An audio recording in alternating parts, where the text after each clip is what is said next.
As Operation Epic Fury advances overseas, growing concerns about Homeland Security and the threat of attacks as a result of the call for the global intifada from the Islamic regime in Iran.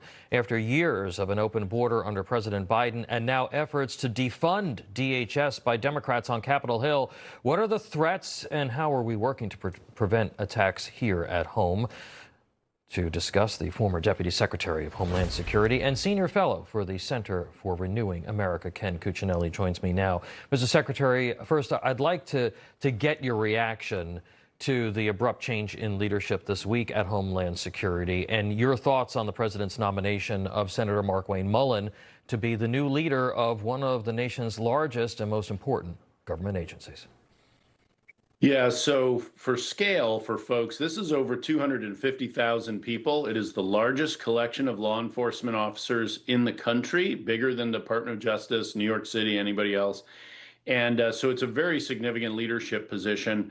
I think that Senator Mullin, like Kristi Noem, is completely in line with the president's aggressive efforts at enforcing immigration law. That was not always the case in the first administration, you'll recall, say like John Kelly.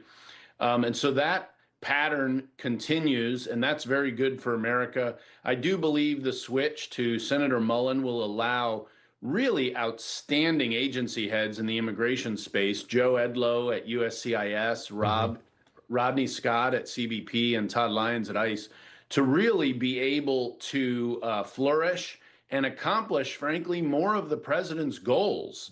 Kristi Noem was a micromanager who didn't really know the department. And it's one thing to come in and be the visionary leader who doesn't have experience in the department. But if you're also then going to micromanage a department you have to learn how it operates. That's a bad combination. I'm hoping that Senator Mullin will discontinue that kind of management effort and allow his really solid leadership underneath him to help accomplish the president's goals. So I think this is a really solid step in a positive direction. Well, all right, let's talk about the threat that we face from Islamic terrorism here at home. Yes. We have a lot of soft targets.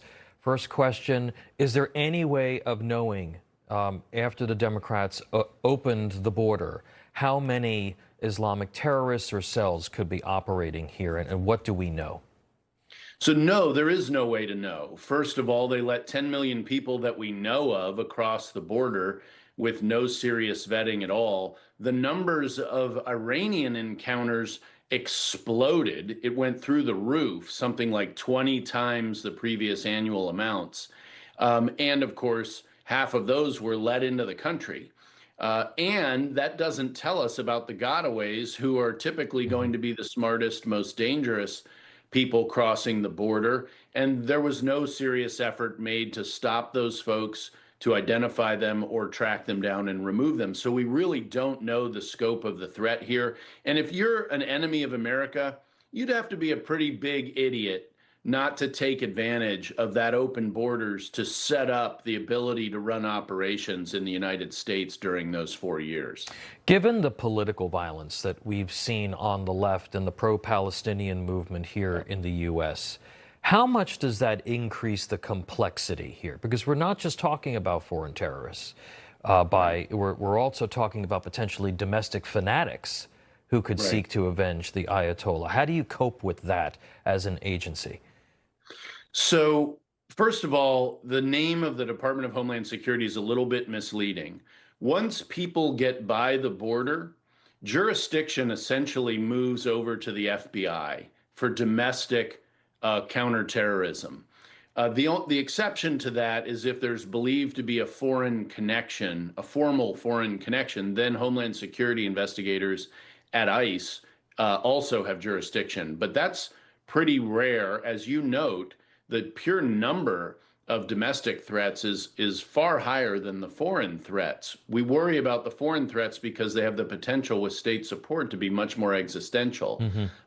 But really with the fatwa you see out of Iran, probably the biggest danger is simply radical Muslims from Iran and other countries, other Shia Muslims who've come across the border, strolled right in under Joe Biden, who then hear that and respond to it. I mean, we see reporting all the time Yeah. about radical Muslims declaring their positions in support of violence to take down America within the United States all the time. Yeah. And Joe Biden made that situation far worse and to a scope that is unknowable, unfortunately. Mr. Secretary, based on the intelligence that you saw back during your time about potential terror threats, are there places that are of greater concern for you? And how can Americans help take part in protecting their homeland? What can we all do to help ensure our safety, given the sort of twin threats that we're facing right now?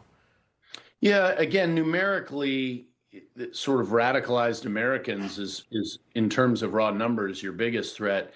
But then you've got folks who've entered recently, by which I mean the last 5 years, particularly under Joe Biden, who pose potential threats. And you know, if you see something, say something. There's a reason for that little quip at the Department of Homeland Security, but it'd have to be pretty unusual to draw law enforcement attention. So ordinary Americans are a little bit handicapped in trying to help and participate. They can protect themselves and their communities in how they conduct themselves, being, you know, trained concealed carriers, that kind of thing is for self-defense. And those are rights Americans have. But the threat that we're dealing with because of Joe Biden's open borders is going to be a real security concern, literally for decades to come. If you look at Hamas's attack on Israel on October 7th, they began planning for that attack more than 15 years before. Wow. From the moment that Gaza was essentially independent of Israel, all of the money that all those countries gave them in the Gaza Strip went really into paying for those terrorist operations into Israel in 2023. So their level of demonstrated patience to attack a society like the United States, which is just as hated as Israel by them, but harder to reach physically, is something we're going to literally have to deal with until past 2040. All right, so we're in this for the long haul, folks. Former Deputy Secretary of Homeland Security, Ken Cuccinelli. Thank you. Appreciate you being here. Good to be with you.